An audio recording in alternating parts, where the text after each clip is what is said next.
पिछले कई दिनों से अस्वस्थ होने के कारण मैं क्लास नहीं ले पा रहा था और उसके बाद में जिस कमरे में मैं आपकी वीडियो शूट करता हूँ उसमें कुछ कंस्ट्रक्शन का काम चल रहा था जिसके कारण क्लासेस नहीं ले पाया। बट मैं अब फिट हूँ और अब मैं कोशिश करूँगा कि आपकी जो क्लासेस हैं वो रेगुलर आती रहें। तो हम शुरू करते हैं। जो हमारा टॉपिक चल रहा था क्लास 10th के लिए विद्युत में हम लोगों ने वैद्युत क्या होता है, आवेश क्या होता है, वैद्युत क्षेत्र क्या होता है, वैद्युत विभव क्या होता है, विभवांतर क्या होता है, आदि आदि लगभग सभी चीज़ों को पढ़ लिया था। आज हम पढ़ेंगे कि कोई भी परिपथ कैसे बनाया जाता है और उस परिपथ में हम कौन कौन से उपकरणों का इस्तेमाल करते हैं, कौन कौन सी ऐसी व्यवस्थाएं होती हैं जिनकी हमें ज़रूरत पड़ती है, और जो विद्युत धारा का ऊष्मीय प्रभाव होता है उसका अनुप्रयोग क्या है, यानी उसके आधार पर हमने कौन से उपकरण बनाए हैं जिनका हम इस्तेमाल करते हैं, इसके बारे में जानते हैं। तो सबसे पहले हम समझते हैं कि परिपथ क्या होता है।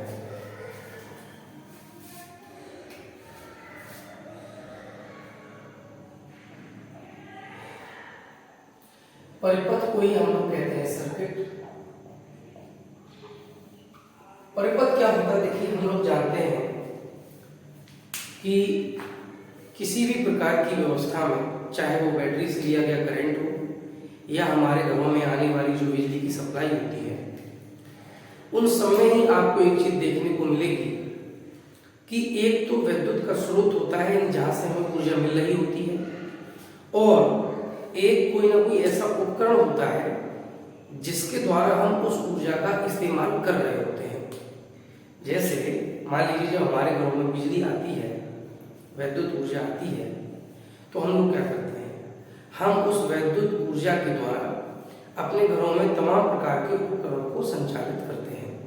जैसे फ्रिज हुआ, टीवी है, इन्वर्टर चार्जिंग करते हैं उसी से, इन्वर्टर भी उसी से ऑपरेट करते हैं, आदि आदि बहुत सी चीज़ों का हम इस्तेमाल करते हैं। एसी उसी से चलाते हैं।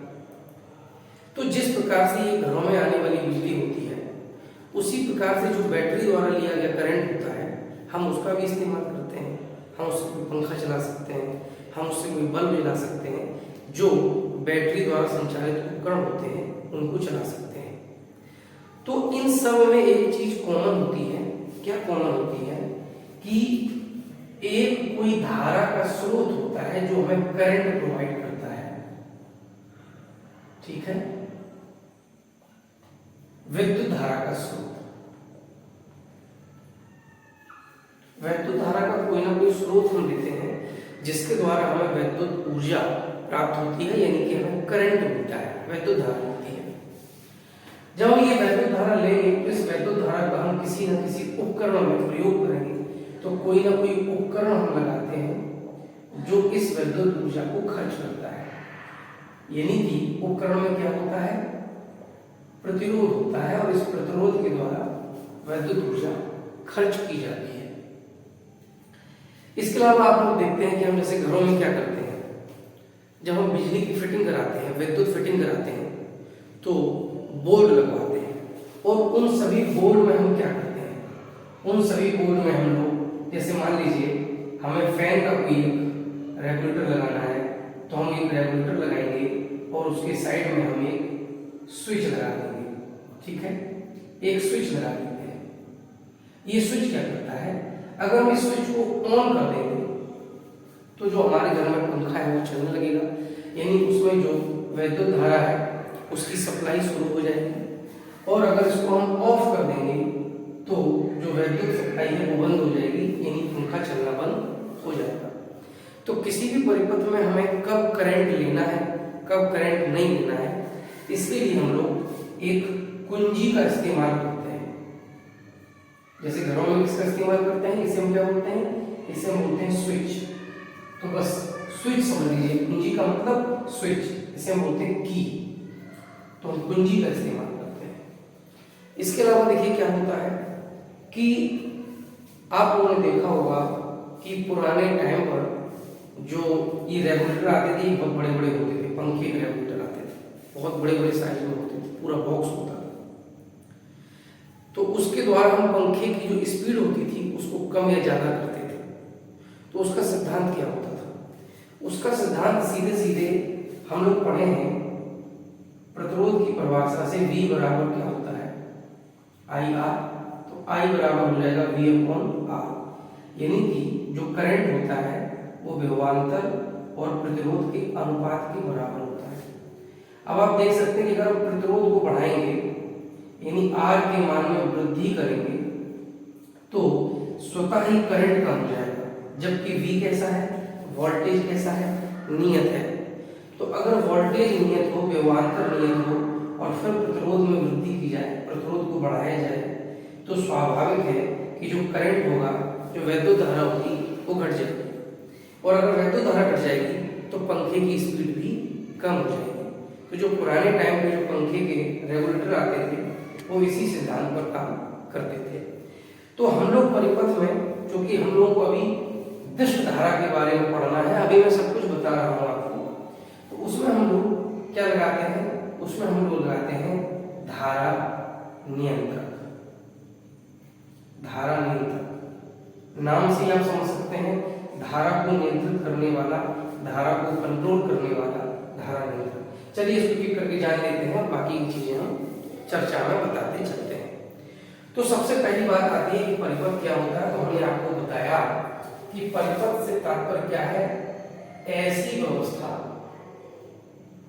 ऐसी संयोजन व्यवस्था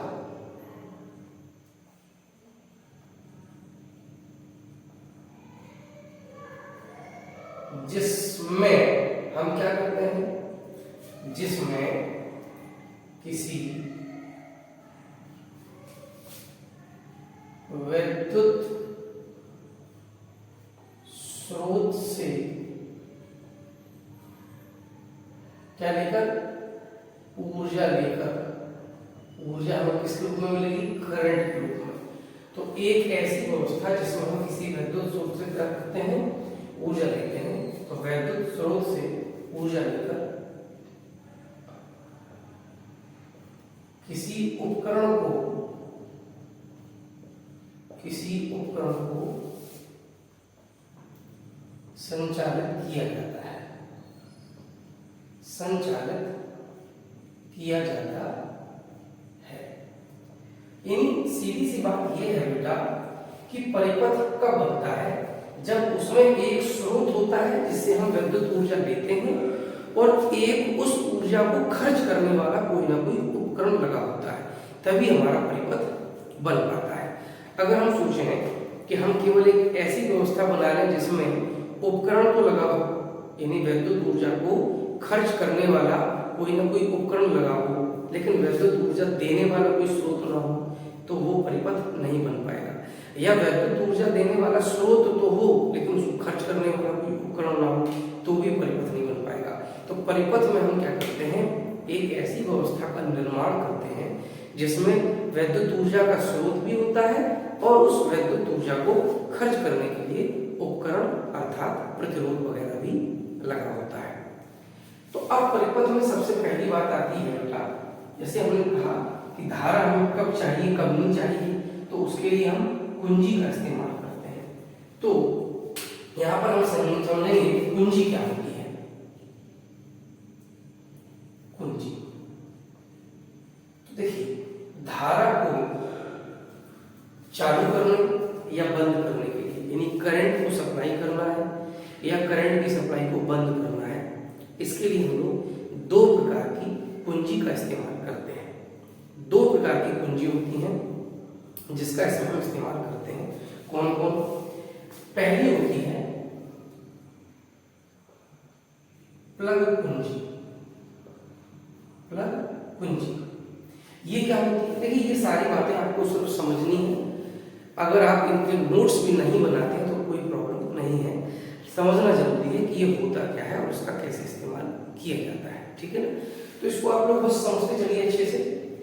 प्लग कुंजी क्या होती है, ध्यान से समझिएगा। होता क्या है कि एक कोई आयताकार प्लेट होती है।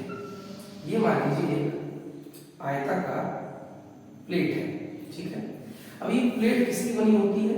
तो ये जो प्लेट होती है वो ये तो लकड़ी की बनी होती है या एवोनाइट की बनी होती है। अब इसकी ही क्यों बनी होती है? तो इसका कारण बेटा है कि ऐसे पदार्थ की ये हम प्लेट बनाते हैं जो वैद्युत का कुचालक हो, यानी इसमें वैद्युत धारा प्रवाहित न हो सकती हो। तो लकड़ी और एवोनाइट ये दोनों ही पदार्थ कैसे होते हैं? वैद्युत के कुचालक होते हैं, अर्थात इनमें होकर वैद्युत धारा प्रवाहित नहीं हो सकती है। तो ये कुचालक हमने प्लेट बना ली। अब इस प्लेट के ऊपर क्या करते हैं? इस प्लेट के ऊपर दो आयताकार गुटके होते हैं। आयताकार गुटके होते हैं। किसके होते हैं आयताकार गुटके? ये आयताकार गुटके बने होते हैं पीतल के। किसके बने होते हैं? पीतल के, ठीक है ना। तो आपको थोड़ा समझने की कोशिश करना। ये पीतल के बने हुए दो आयताकार गुटके आप देख सकते हैं, ये पीतल के बने हुए हैं, ठीक। पीतल क्या होती है? तो आप लोग जानते हो कि पीतल एक मिश्र धातु होती है। यानी पीतल कोई धातु नहीं है बल्कि मिश्र धातु है। दो धातुओं को एक निश्चित अनुपात में मिलाने के बाद हमें पीतल प्राप्त होती है। तो पीतल जो होती है वो विद्युत की चालक होती है, ठीक है। तो ये पीतल के दो इसमें इस तरीके से गुटके लगे होते हैं, टुकड़े लगे होते हैं, छोटे छोटे आयताकार। अब क्या होता है?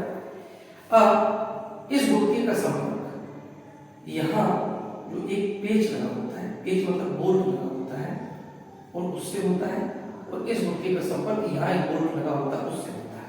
और इसी बोल्ट में हम इधर तार लगा देते हैं, इस इधर भी तार लगा देते हैं, करेक्ट। अब क्या होता है? एक इस तरह से पीतल की बनी हुई डॉट होती है, पीतल की बनी हुई डॉट, यानी इस शंक्वाकार आकृति की ये एक पीतल का टुकड़ा होता है। किस आकृति का? शंकु के आकार, देख सकते हो आप, ये शंकु के आकार का एक टुकड़ा होता है। और इसका साइज कुछ इस तरह से बनाया जाता है कि ये जो बीच में जगह है दोनों टुकड़ों के, इस जगह में जाके ये बिल्कुल फिट हो जाए। और इसके ऊपर एक ढक्कन लगा होता है, और ये ढक्कन जो होता है वो भी एवोनाइट का बना हुआ होता है, एवोनाइट का बना हुआ होता है। क्यों? क्योंकि अगर ये धारा का चालक होगा तो जैसे ही हम इसको अंदर इसमें धंसाएंगे और परिपथ पूरा होगा तो करंट बहने लगेगा, तो हमें करंट लग सकता है, ठीक है ना। तो ये धारा का कुचालक होता है, तो इसको पकड़ने से क्या होता है? हमें करंट नहीं लगता है। वैसे भी जो दिष्ट धारा होती है यानी डीसी होता है, वो वैसे भी ज्यादा हमें कोई नुकसान नहीं पहुंचाता है। तो इस तरह से जो बेटा हमने चित्र बनाया है ये है प्लग कुंजी का, ठीक है। आपको उसको बहुत तसल्ली से समझ लीजिएगा। नीचे आयताकार प्लेट होती है जो किसकी बनी होती है? विद्युत की कुचालक पदार्थ की, अर्थात लकड़ी या एवोनाइट की बना देते हैं। इस लकड़ी के ऊपर दो गुटके फिट होते हैं, ये पीतल के बने हुए होते हैं। इनके बीच में इस तरीके से ये वृत्ताकार जगह होती है, और ये दोनों टुकड़े एक दूसरे से अलग अलग होते हैं। अब अलग अलग इसलिए होते हैं क्योंकि अगर ये जो हमने पीतल का ये तीसरा जो टुकड़ा लिया है, अगर इस ढक्कन को हम बाहर निकाल देंगे तो ये दोनों टुकड़ों का आपस में कोई संपर्क नहीं रहेगा, और संपर्क नहीं रहेगा तो परिपथ टूट जाएगा, यानी कि जो करंट बह रहा होगा वो बहना बंद हो जाएगा, बीच में सप्लाई टूट जाएगी।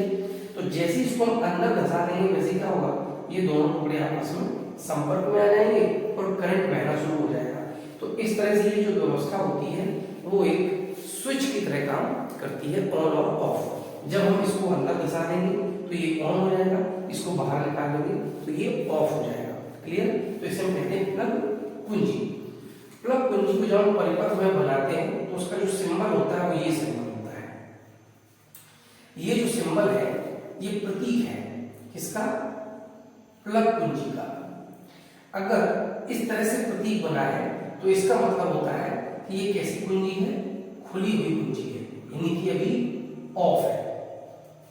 और अगर ऐसा प्रतीक होता है ऐसा और बीच में इस तरीके से बना हो तो इसका मतलब होता है ये बंद कुंजी है, यानी कि ऑन है। ठीक है, क्लियर।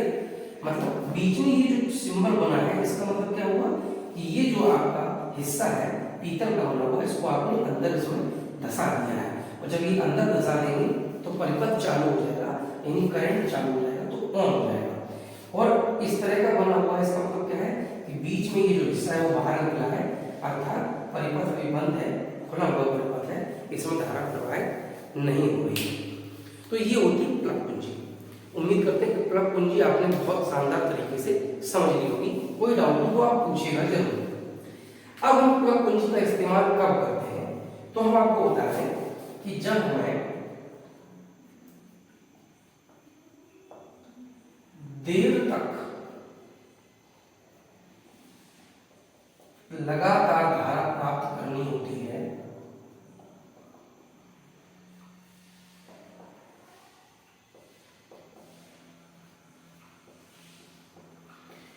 तो हम प्लग कुंजी का इस्तेमाल करते हैं। ठीक है, तो आप लोगों ने प्लग कुंजी क्या होती है वो समझा। प्लग कुंजी का इस्तेमाल कब करते हैं, जब हमें देर तक लगातार धारा चालू होती है, जरूरत होती है देर तक धारा की, तो हम प्लग कुंजी का इस्तेमाल करते हैं। प्लग कुंजी का सिंबल क्या होता है, तो अगर ये सिंबल बना है इसका मतलब कुंजी ऑफ है, यानी ये जो हिस्सा है वो बाहर निकला हुआ है, और अगर ये सिंबल बना है इसका मतलब है कि प्लग कुंजी ऑन है, ये हिस्सा अंदर है। ठीक है, तो ये प्लग कुंजी हो गई।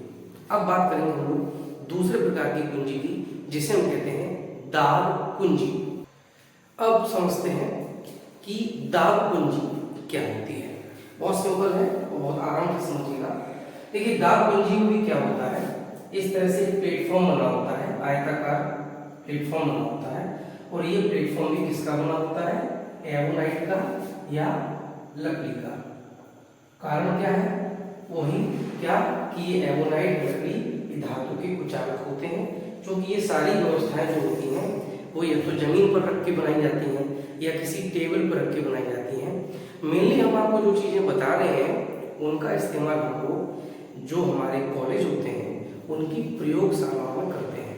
तो प्रयोगशालाओं में क्या होता है, ये तो इस तरीके से कंक्रीट की स्लैब बना दी जाती है, इन जिनका संपर्क सीधे जमीन से होता है, या टेबल वगैरह बनी होती हैं, तो वो करंट जो हमें चाहिए वो जमीन में ना जा पाए, इसीलिए जो प्लेटफॉर्म बनाए जाते हैं वो एवोनाइट या लकड़ी के बनाए जाते हैं, यानी कि वैद्युत के कुचालक पदार्थ के बनाए जाते हैं। ठीक है, तो इस तरह से ये एक एवोनाइट की प्लेट हो गई। इस प्लेट के ऊपर दो संयोजक पेंच लगे होते हैं। संयोजक पेंच का मतलब दो बोल्ट लगे होते हैं जिनमें हम तार को जोड़ते हैं। भाई होता क्या है, अभी हम आपको और डिटेल में जब बताएंगे इसके बारे में। जब भी हम कोई दिष्ट धारा से जुड़ा हुआ परिपथ बनाते हैं तो उसमें दो तार हमें लेने होते हैं, एक प्लस होता है एक माइनस होता है।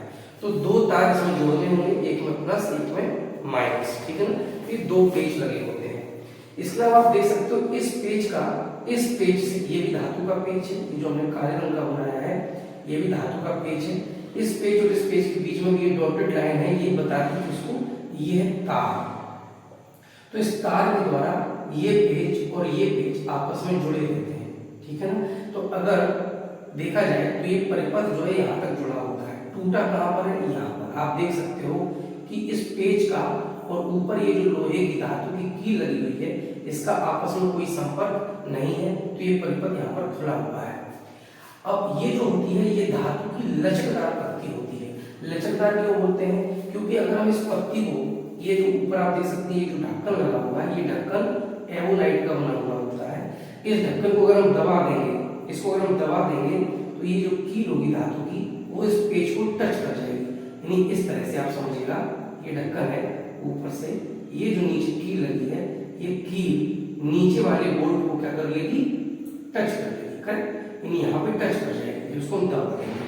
तो ये जो ढक्कन होता है ये एवोनाइट का बना होता है, इसको दबा देंगे तो ये टच कर जाएगी। जैसे ही टच करेंगे वैसे ही परिपथ जुड़ जाएगा और धारा का बहना प्रारंभ हो जाएगा। लेकिन जैसे ही हम इस ढक्कन से अपने हाथ को हटाएंगे, क्योंकि ये पत्ती कैसी है, लचकदार है, ये पत्ती ऑटोमेटिकल ऊपर उठ जाएगी, यानी स्वतः ही ऊपर उठ जाएगी और इन दोनों के बीच का संपर्क टूट जाएगा, यानी परिपथ खुल जाएगा और उसमें धारा का बहना बंद हो जाएगा। यहाँ पे आप देख सकते हो ये जो पत्ती यहाँ पे जुड़ी हुई है, इस पत्ती से देखिए ये पेज जुड़ा हुआ है, ये देखिए तार है, यहाँ पे भी तार है। तो सीधी सी बात ये है बेटा कि अगर हम इस ढक्कन को दबा देंगे तो यहाँ पे परिपथ जुड़ जाएगा और धारा बहना शुरू हो जाएगी, और जैसे ही हाथ हटाएंगे धारा बहना बंद हो जाएगी। तो ये दाब कुंजी होती है, ये भी ऑन ऑफ होती है, लेकिन इसका प्रयोग हम कब करते हैं, जब हमें कम समय के लिए, जब हमें कम समय के लिए धारा की आवश्यकता होती है। ठीक है, क्यों? क्योंकि जब तक आपको करंट चाहिए तब तक इसको दबाए रखना पड़ेगा। तो भाई अगर हमें ज्यादा देर तक करंट चाहिए तो फिर इस व्यवस्था का हम इस्तेमाल क्यों करेंगे? भाई इसको बराबर दबाव रखो, एक लोग बराबर उसको जैसे उंगली से दबाए रखे, तो ये तो व्यवस्था हमारे लिए परेशानी बन जाएगी। तो जब हमें कम समय के लिए करंट चाहिए, यानी करंट चाहिए फिर बंद कर दो, फिर चाहिए फिर बंद कर दो, यानी थोड़े थोड़े समय के लिए 1 सेकंड या 2 सेकंड के लिए अगर हमें बार बार धारा की जरूरत पड़ती है तो हम दाब कुंजी का इस्तेमाल करते हैं। ये मेरे लिए आसान हो जाती है कब, जब हमें बार बार कम समय के लिए धारा चाहिए। आराम से ढक्कन दबाओ, करंट शुरू, उंगली हटाओ, करंट बंद, दबाओ, शुरू, हटाओ, बंद, समझ गए? लेकिन प्लग कुंजी में क्या होता है, अगर आपने जो पीतल की डॉट है, जो डाट लगी है ऊपर पीतल की ढक्कन, उसको बंद कर दिया, तो जब तक आपको करंट चाहिए तब तक तो बंद रहेगी, नहीं चाहिए तो उसको निकालो। तो उसमें क्या होगा, बार बार आप जब डाट को अंदर और बाहर करोगे तो वो ढीली हो जाएगी और उसमें आपको कहीं ना कहीं थोड़ी परेशानी भी होती है। तो ये व्यवस्था जो है दाब कुंजी, इसका इस्तेमाल हम कब करेंगे, जब हमें कम समय के लिए विद्युत धारा की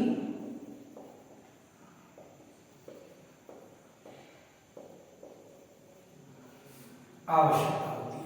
क्लियर? तो हम लोगों ने ये समझ लिया कि दाब कुंजी क्या होती है। अब इसका सिंबल क्या होता है, हमें कैसे पता चलेगा कि परिपथ में हमने प्लग कुंजी लगाई है या दाब कुंजी लगाई है? तो इसका सिंबल बड़ा सिंपल है। देखिए, अगर इस तरह से सिंबल है, ध्यान दीजिए, इस तरह से सिंबल बना होता है, ठीक है। यहाँ पे आप देख सकते हो कि इन दोनों का आपस में कोई संपर्क नहीं है, तो ये कैसी कुंजी है, खुली कुंजी है।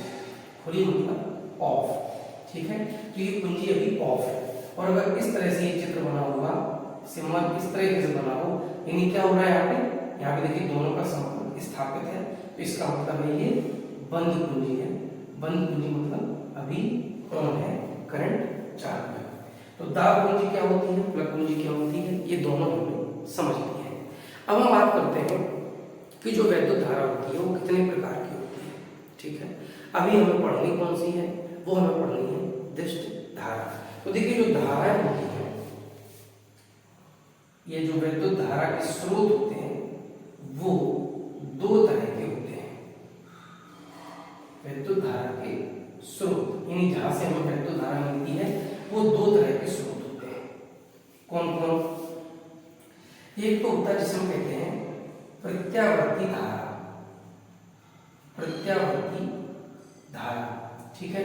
दूसरी क्या होती है, जिसे हम कहते हैं दिष्ट धारा। इसको हम कहते हैं इंग्लिश में अल्टरनेटिंग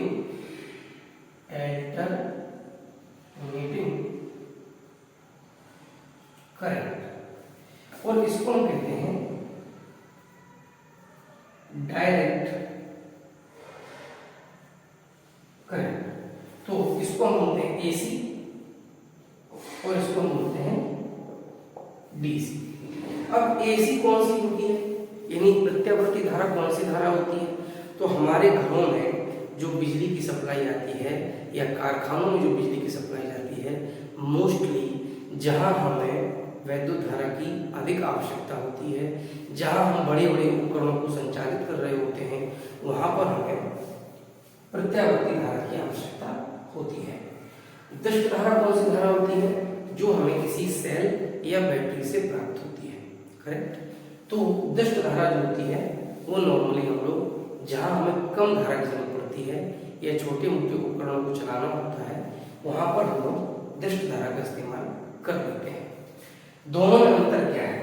तो देखिए बेटा, होता क्या है, इसका नाम आप देख सकते हैं अल्टरनेटिंग, अल्टरनेट से बना है अल्टरनेट। यानी इसमें क्या होता है, इसमें जो धारा होती है, जो करंट होता है, वो साइकिल बनाता है।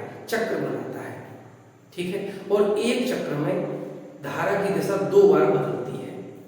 फॉर एग्जाम्पल मैं आपको बता दूं, धारा जैसे मान लीजिए कोई परिपथ होगा, उस परिपथ में धारा या तो एंटी क्लॉकवाइज बहेगी या क्लॉकवाइज बहेगी, ठीक है। जो धारा बहेगी वो या तो ऐसी घड़ी की सुई की दिशा में बहेगी, आप देख सकते हो, या घड़ी की सुई के विपरीत दिशा में बहेगी, ठीक है, एंटी क्लॉकवाइज या क्लॉकवाइज। अब होता क्या है, जो प्रत्यावर्ती धारा होती है उसमें चक्र बनते हैं। लगभग कितने, मैं आपको बता दूं कि जो हमारे घरों में एसी आती है, यानी जो प्रत्यावर्ती धारा आती है, उसकी जो आवृत्ति रहती है वो लगभग रहती है 50 हर्ट्ज। 50 हर्ट्ज का मतलब है कि 50 साइकिल बनते हैं, 50 चक्र बनते हैं एक सेकंड में। एक सेकंड में 50 चक्र बनते हैं। देखिए इसके बारे में डिटेल में तो मैं आपको अभी नहीं बताऊंगा, क्यों, क्योंकि आपके सिलेबस में जो प्रत्यावर्ती धारा है वो भी नहीं है, लेकिन जो जो चीजें आपके सिलेबस में है उनको मैं डिटेल में बताते चलूंगा। 11th और 12th में जब आप जाएंगे तो आपको प्रत्यावर्ती धारा के संबंध में काफी विस्तार से जानकारी दूंगा, ठीक है। तो अभी देखिएगा होता क्या है कि प्रत्यावर्ती धारा में बार बार धारा की दिशा बदलती है और इसमें क्या बनते हैं, चक्र बनते हैं, साइकिल बनते हैं। नॉर्मली हमारे घरों में जो बिजली की सप्लाई आती है उसकी जो आवृत्ति होती है वो होती है 50 चक्र पर सेकंड, यानी एक सेकंड में कितने चक्र बनते हैं, 50 साइकिल बनते हैं। और मैं आपको बता दूं कि एक साइकिल में 2 बार धारा की दिशा बदलती है, यानी अगर आधे साइकिल में धारा की दिशा क्लॉकवाइज है तो आधे साइकिल में कैसी होगी, एंटी क्लॉकवाइज, फिर क्लॉकवाइज, फिर एंटी क्लॉकवाइज, फिर क्लॉकवाइज, फिर एंटी क्लॉकवाइज। तो अगर एक सेकंड में 50 साइकिल बनते हैं तो इसका मतलब ये हुआ कि 50 बार धारा की दिशा क्लॉकवाइज होगी और 50 बार एंटी क्लॉकवाइज होगी, वो भी कितने सेकंड में, एक सेकंड में। प्रत्यावर्ती धारा की दिशा कितना तेजी से, उसके प्रवाह की दिशा कितना तेजी से बदल सकती है, आप समझिएगा कि अगर आवृत्ति 50 हर्ट्ज है, यानी 50 चक्र बनते हैं एक सेकंड में और एक चक्र में 2 बार, यानी 100 बार धारा की दिशा बदल जाती है, 50 बार क्लॉकवाइज, 50 बार एंटी क्लॉकवाइज। इसीलिए प्रत्यावर्ती धारा जो होती है वो ज्यादा खतरनाक होती है, क्योंकि उसमें हमें झटके लगते हैं। तो इस तरह से प्रत्यावर्ती धारा में क्या होता है, धारा की दिशा बार बार बदलती है, एक बार क्लॉकवाइज तो एक बार एंटी क्लॉकवाइज। इसीलिए इसे बोलते हैं अल्टरनेटिंग करंट, प्रत्यावर्ती धारा। जबकि जो डायरेक्ट करंट होता है, डीसी, जो हमें बैटरी से मिलता है, उसकी विशेषता ये होती है कि जो धारा के प्रवाह की दिशा होती है, धारा प्रवाह की दिशा जो होती है वो निश्चित होती है, निश्चित होती है, यानी जिस दिशा में धारा बहेगी वो एक ही दिशा होगी। अगर क्लॉकवाइज बह रही है तो क्लॉकवाइज ही बहेगी, और अगर एंटी क्लॉकवाइज बह रही है तो एंटी क्लॉकवाइज ही बहेगी। ये निर्भर करता है कि आपने जो सेल लगाया है, जो बैटरी लगाई है, वो किस तरह से लगाई है, ठीक है। तो इस तरह से बेटा हमने जाना कि जो हमें धारा चाहिए होती है वो 2 प्रकार से मिलती है, या तो प्रत्यावर्ती धारा होती है या दृष्ट धारा होती है। प्रत्यावर्ती धारा की दिशा बार बार बदलती है, एक चक्र में 2 बार बदलती है, और सामान्यतः एक सेकंड में 50 चक्र होते हैं। जबकि जो बैटरी से करंट मिलता है वो दृष्ट धारा होती है, और इसकी जो प्रवाह की दिशा होती है, करंट की जो प्रवाह की दिशा होती है वो नियत रहती है, निश्चित रहती है। अब इसका जो स्रोत होता है, हम सब जानते हैं कि इसको जो बड़े बड़े ताप विद्युत घर होते हैं, जहाँ थर्मल पावर बनाई जाती है, कोयले को जला करके बिजली बनाई जाती है, वहाँ से फिर बड़े बड़े बिजली घरों में स्टोरेज होती है, फिर पूरी ग्रिड के द्वारा इसकी सप्लाई की जाती है, ट्रांसफार्मर का यूज किया जाता है, तब हमारे घरों तक बिजली आती है। तो हम जो प्रत्यावर्ती धारा स्रोत होता है उसके लिए हम एक सिंबल यूज करते हैं, ये, ठीक है। तो अगर परिपथ में ये सिंबल बना हुआ है तो ये बता रहा है कि ये जो स्रोत है वो कौन सा है, ये प्रत्यावर्ती धारा स्रोत है, यानी हमें इससे प्रत्यावर्ती धारा प्राप्त हो रही है। जबकि जो दृष्ट धारा होती है, इसका जो स्रोत होता है वो होता है सेल। क्या होता है, सेल। तो अब हम लोग जानेंगे सेल के बारे में। ये हम जानेंगे कि सेल क्या होता है। तो मैंने आपको बताया कि दिष्ट धारा का जो स्रोत होता है वो सेल होता है। ठीक है, दिष्ट धारा का जो स्रोत होता है उसको हम सेल कहते हैं। और बैटरी किसे कहते हैं? तो देखिए, सेल और बैटरी दोनों एक ही होते हैं। दोनों में क्या अंतर होता है? बहुत छोटा सा अंतर होता है, आप समझ लीजिएगा। देखिए, होता क्या है, तो सेल होता है उससे हमें कम धारा प्राप्त होती है। सेल, ठीक है ना? क्यों कम धारा मिलती है? क्योंकि सेल का जो विभवांतर होता है वो कम होता है, पोटेंशियल डिफरेंस कम होता है, लगभग की 1.4 से लेकर के 1.5 वोल्ट के आसपास। तो कम विभवांतर के कारण हमें धारा कम प्राप्त होती है। ठीक है, किसके द्वारा? सेल के द्वारा। तो अगर मान के चलिए कि हमें कम धारा की जरूरत है, तो हम क्या करेंगे? हम एक सेल लगा लेंगे और उससे जो हमें धारा मिलेगी उससे हमारा काम चल जाएगा। लेकिन जब हमें ज्यादा धारा की जरूरत पड़ेगी तो हम क्या करेंगे? तो निश्चित रूप से एक सेल से हमारा काम नहीं चलेगा। तो हम क्या करते हैं? कई सेलों को एक निश्चित व्यवस्था में जोड़ लेते हैं। ठीक है, कई सेलों निश्चित व्यवस्था मतलब कभी कभी श्रेणी क्रम में भी जोड़ते हैं और कभी कभी समांतर क्रम में भी जोड़ते हैं। ये जो सेलों का संयोजन है वो आपके हायर क्लासेस में आपको पढ़ने को मिल जाएगा। मैं ही अभी पढ़ाऊंगा कुछ दिनों बाद। तो हम क्या करते हैं, जब हमें कम धारा चाहिए होती है तो एक सेल से हमारा काम चल जाता है, लेकिन जब हमें अधिक धारा चाहिए होती है तो हम क्या करते हैं? सेलों को जोड़ लेते हैं आपस में, उनको संयोजित कर लेते हैं एक निश्चित क्रम में। और सेलों का ये जो संयोजन होता है इससे हमें कैसी धारा मिलती है? अधिक धारा प्राप्त हो जाती है। जो हमें धारा चाहिए होती है उतनी धारा हमें प्राप्त हो जाती है, और इसी को हम कहते हैं बेटा बैटरी। ठीक है, तो बैटरी में और सेल में क्या अंतर है? कोई अंतर नहीं है। एक सेल को क्या हम बैटरी कह सकते हैं? कह सकते हैं भाई। सेलों का संयोजन बैटरी कहलाता है। तो जब आपने एक ही सेल जोड़ा है तो वो भी तो बैटरी बन गया। जब आपने कई सारे सेल जोड़ दिए तो हम उसको पक्का क्या कहेंगे? बैटरी ही कहेंगे। इसलिए आप लोगों ने देखा होगा कि हमारे घरों में जैसे रिमोट में हम लोग डालते हैं बैटरी, ठीक है, घड़ी में डालते हैं बैटरी, है ना, और तमाम प्रकार के खिलौने आते हैं बच्चों के, उसमें भी हम लोग बैटरी डालते हैं, या घड़ी वगैरह में भी छोटी छोटी बैटरी डालते हैं।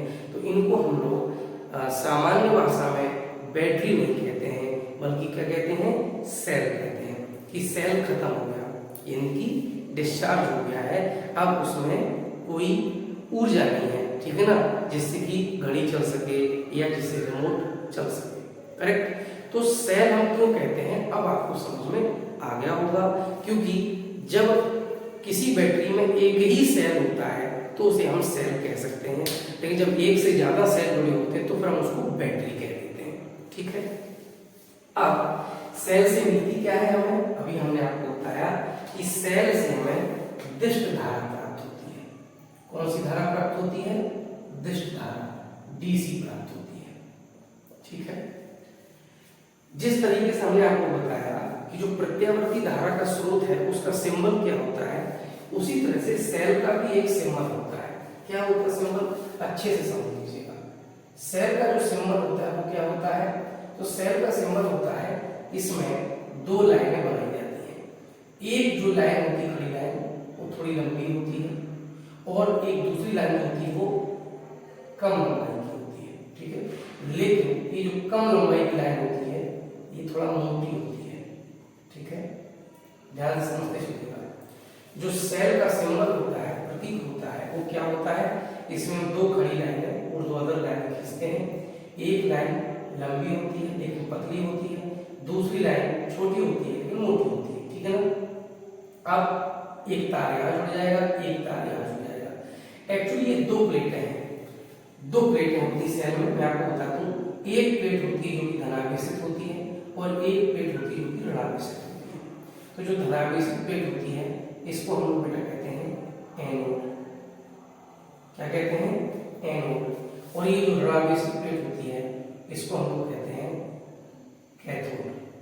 ठीक है, तो इस तरह से जो सेल का सिंबल होता है जो सेल को दर्शाने का तरीका होता है उसमें दो खड़ी लाइनें होती हैं, एक लंबी पतली होती है जो एनोड का काम करती है, वो लंबी पतली बनाई जाती है, जो कैथोड का काम करती है वो कम लंबाई की और मोटी बनाई जाती है, यानी इस पर ऋणावेश होता है और इस पर धनावेश होता है। करेक्ट। तो ये है सेल का सिंबल। लेकिन जब हमें बैटरी बनानी होती है तो फिर हम कैसे बनाते हैं, तो आप देखेंगे कि आपको किताब में कई जगह एक सिंबल देखने को मिलता है इस तरह से।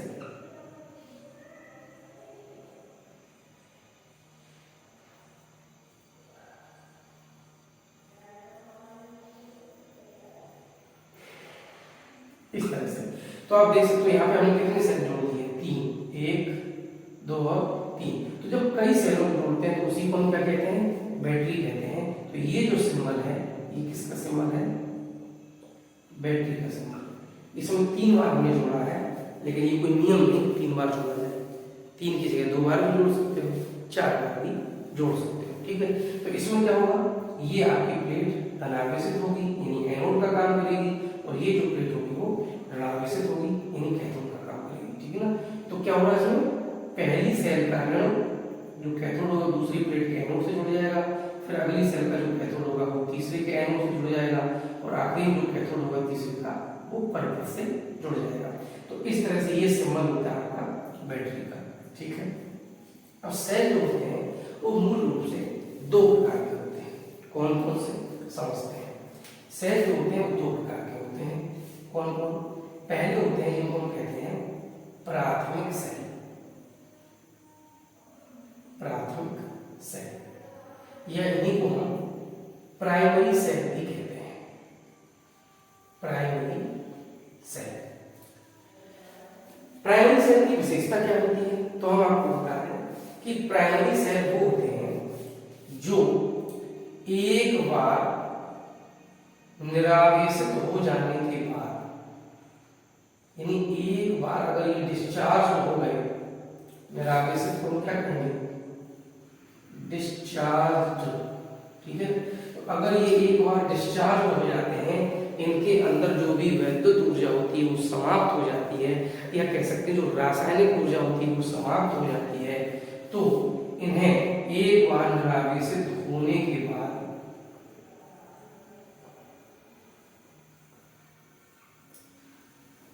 पुनः आवेशित नहीं किया जा सकता है, पुनः आवेशित नहीं किया जा सकता है।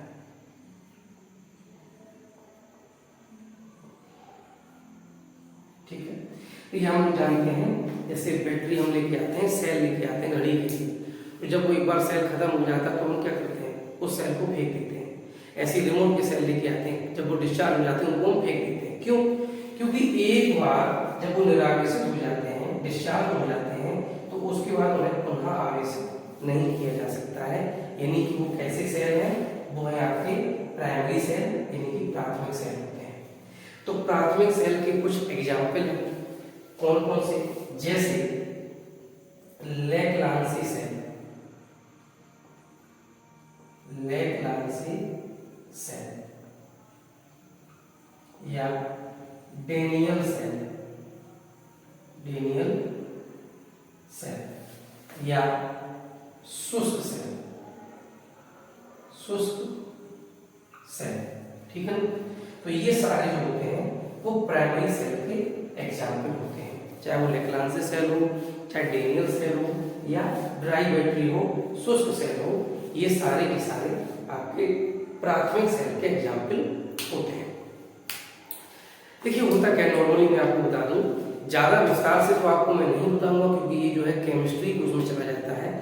11th-12th में आपको ये बहुत डिटेल में पढ़ने को मिलेगा कि कोई भी सेल कैसे काम करता है, उसके अंदर कौन कौन सी रासायनिक क्रियाएं होती हैं। फिर भी शॉर्ट में मैं आपको बता दे रहा हूँ, जो प्राइमरी सेल है वो सबसे पहले लेक्लांसी ने बनाया था, कब, 1866 में। ठीक है। 1866 में जॉर्ज लेक्लांसी इनका पूरा नाम था, इन्होंने एक सेल बनाया था, सेल माने दिष्ट धारा का स्रोत बनाया था, और उसमें उन्होंने क्या किया था, उसमें उन्होंने क्या किया, एक बर्तन लिया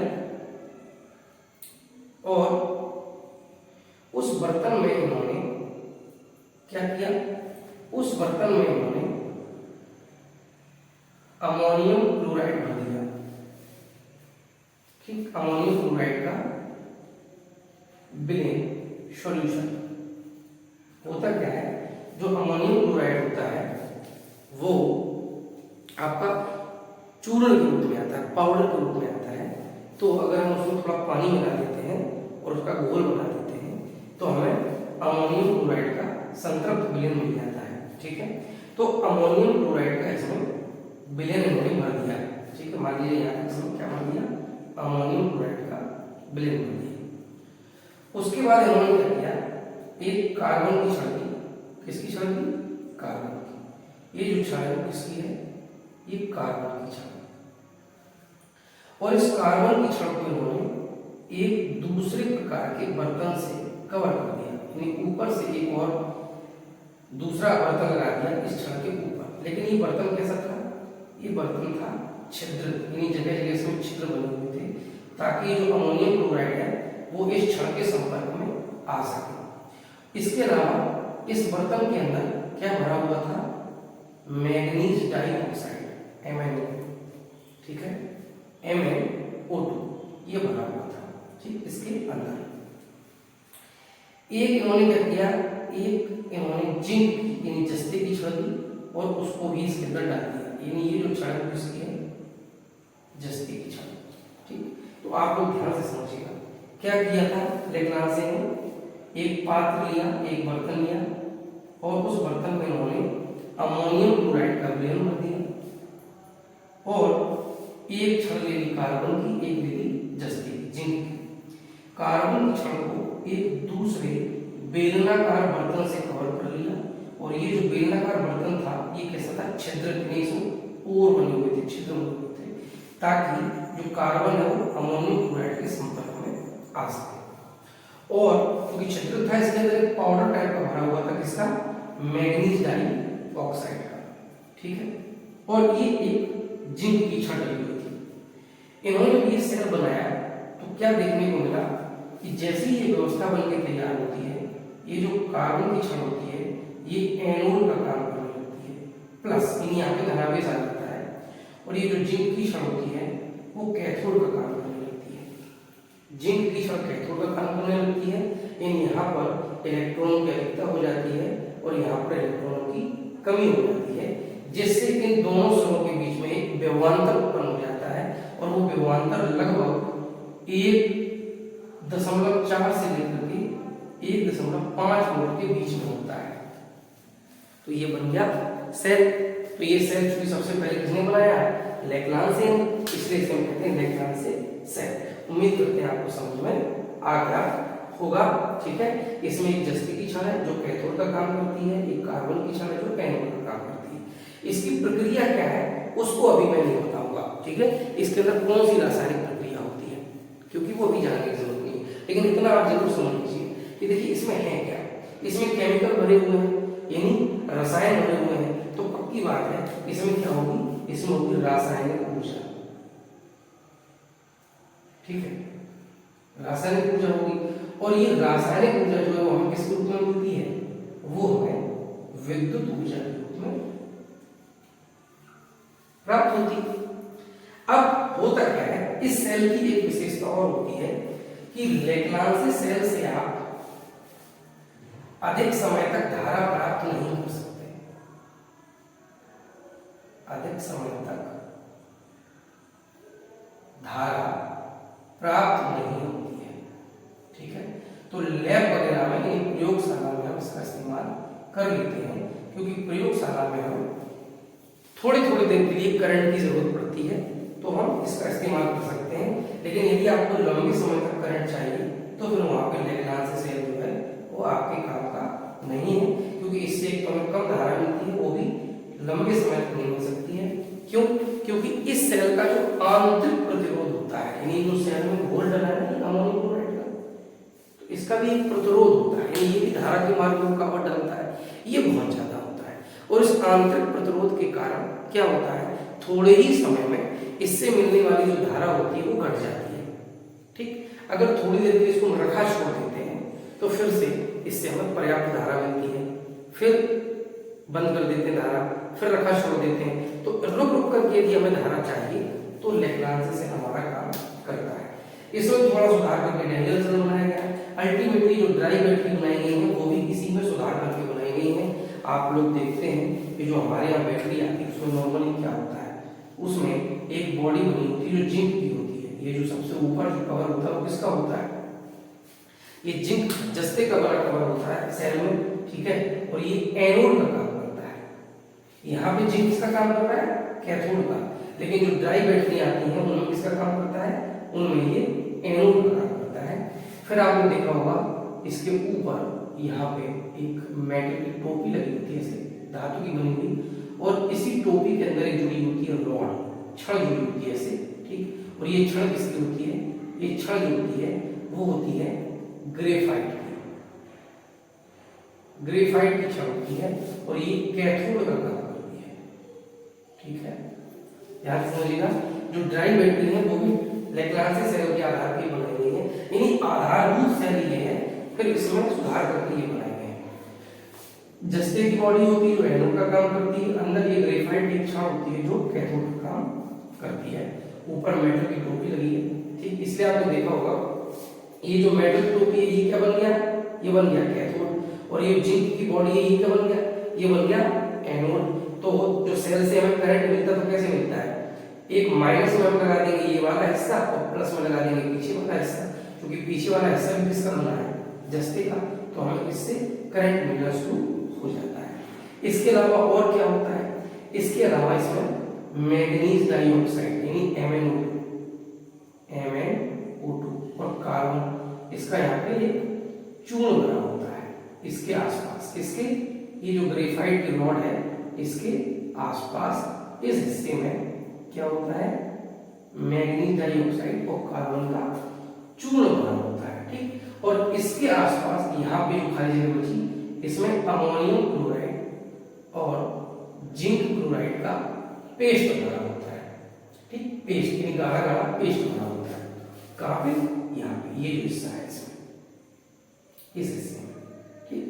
तो इस हिस्से में जो आसपास का हिस्सा है जो हमने दिखाया आपको, ये जो हिस्सा है आसपास का, ये हिस्सा, इस हिस्से में क्या भरा होता है, इस हिस्से में भरा होता है अमोनियम क्लोराइड जिंक क्लोराइड का पेस्ट। बाहर जो बॉडी किसकी है, जिंक की होती है, जस्ते की होती है। अंदर ये जो पूरी छड़ डली हुई है, ये पूरी जो छड़ डली हुई है, ये छड़,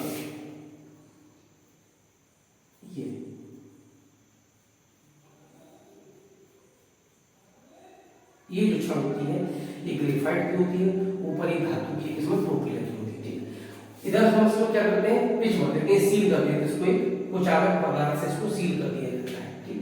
तो आप देख सकते हैं ये एक सेल बन जाता है जो कि शुष्क सेल यानी ड्राई सेल होता है, जो पुनः आवेशित नहीं किया जा सकता है। तो इस तरह से ये हो गया आपके प्राइमरी सेल यानी प्राथमिक सेल। अब जो दूसरे होते हैं वो होते हैं द्वितीयक सेल, जिन्हें हम कहते हैं सेकेंडरी सेल। तो इसको आप लोग मौखिक रूप से समझ लीजिए।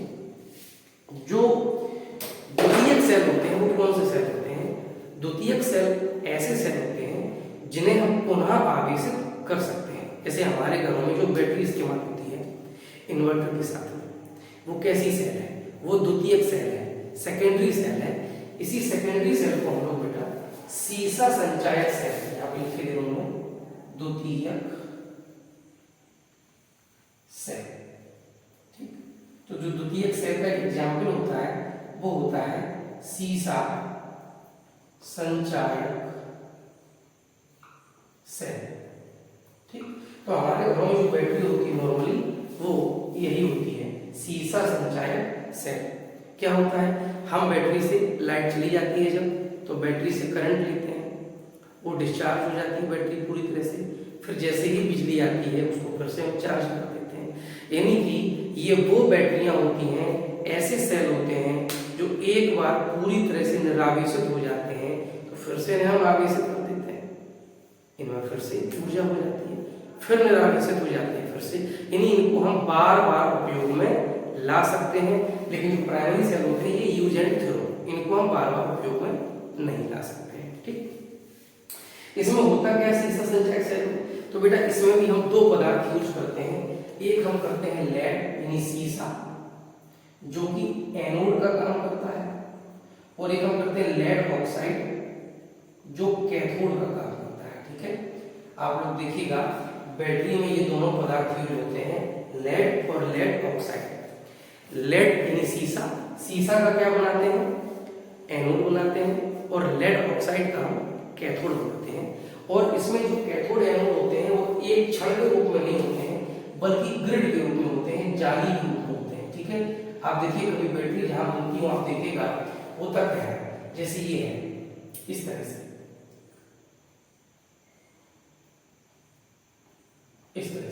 इस तरह से क्या बनता है, ये बन गया, मान लीजिए ये है लेड, ये है लेड, पीबी है, तो ये क्या बन गया, ये आपका बन गया एनोड।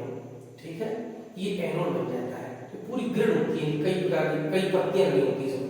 अब इसके बीच बीच में ऐसे क्या बनता है, यहाँ पे ऐसे, यहाँ पे ये बन जाएगा आपका,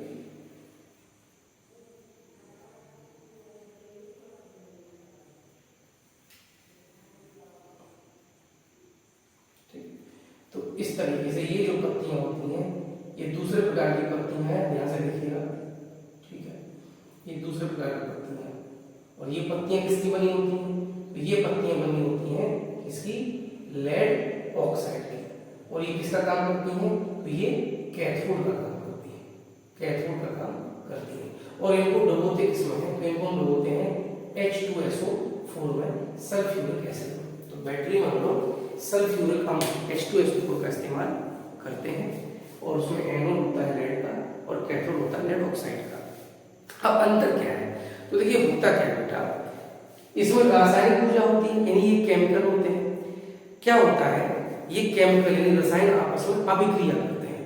अभिक्रिया करने के बाद क्या बनता है, उत्पाद बनता है, प्रोडक्ट बनता है, और उसके साथ में क्या बनती है, ऊर्जा। वही ऊर्जा हमें जो है विद्युत ऊर्जा में प्राप्त हो जाती है। तो अभी आप थोड़ा समझिएगा, बड़ा बेसिक कंसेप्ट है कि अभिकारक है जो क्या करेंगे, अभिक्रिया करेंगे। अभिकारक पदार्थ क्या करेंगे, अभिक्रिया करेंगे, तो इनसे क्या बनेगा, इनसे उत्पाद बनेगा, और इसके साथ साथ क्या निकलेगी, रासायनिक ऊर्जा, जिसे हम विद्युत ऊर्जा के रूप में प्राप्त कर लेते हैं। अब आप सोचिएगा, जब पूरे के पूरे अभिकारक क्या बन जाएंगे, उत्पाद बन जाएंगे, तो फिर ऊर्जा का निकलना बंद हो जाएगा, और हम क्या कहेंगे, हम कहेंगे जो हमारी सेल है, जो बैटरी है, वो डिस्चार्ज हो चुकी है। ठीक है, तो प्राइमरी सेल होते हैं, उनमें क्या होता है, जब पूरे अभिकारक पदार्थ उत्पाद में बदल जाते हैं तो ऊर्जा का मिलना बंद हो जाता है। लेकिन जो द्वितीयक सेल होते हैं, इनमें क्या होता है, ये प्रक्रिया उल्टी चलने लगती है। क्या, अभिकारक से क्या बना, उत्पाद बने और ऊर्जा मिली। अब हम क्या करेंगे, उत्पाद बन चुके हैं, इनको हम ऊर्जा देंगे। अब हम इनको लौट के ऊर्जा देंगे, चार्ज करेंगे जब बैटरी को, तो हम क्या देंगे उसको, ऊर्जा।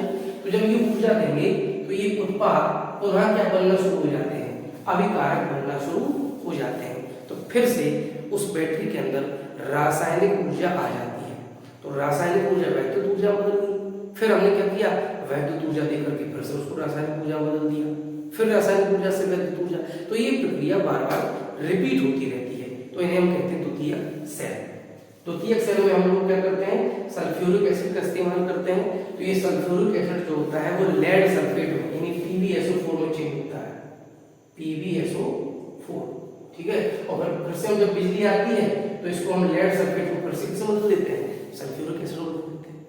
बिजली चली जाती है तो ये इसमें बदलना शुरू हो जाता है। तो ये प्रक्रिया ऑटोमेटिक चलने लगती है। ठीक, तो उम्मीद करते हैं कि आपको सेल अच्छे से समझ में आ गए होंगे। जो भी आपके डाउट हो या जो चीज समझ में ना आई हो प्लीज कमेंट में लिखिएगा, या विश्व क्लासेस का जो टेलीग्राम ग्रुप है उसे ज्वाइन कीजिएगा, वहां पर अपनी बात लिखिएगा।